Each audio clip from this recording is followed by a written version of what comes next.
আজকে চলে আসলাম দারুণ একটা মজাদার গেমস। আসসালামু আলাইকুম, কেমন আছেন? পান বেচা বিক্রি কেমন হচ্ছে গরমের দিনে? হ্যাঁ, গরমের দিনে বেচা বিক্রি কেমন হচ্ছে সেটা বলেন। ভালো হচ্ছে? ইনকাম ভালো হচ্ছে?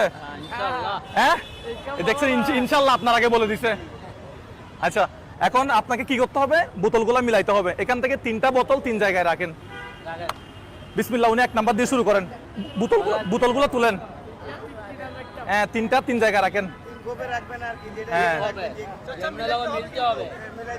3টাই যদি মিলে আপনারা হাততালি দিবেন, ঠিক আছে? এর আগে কিছু বলার দরকার নাই। কি হয়েছে? হ্যাঁ, 3টা মিলে গেছে। প্রথম পুরস্কার কি বলেন আপনারা সবাই? প্রথম পুরস্কার 50 কেজি চালের বস্তা এবং সেই সাথে এই যে ডাল, তেল, লবণ, পেঁয়াজ, আদা, রসুন। কয় আইটেম এখানে?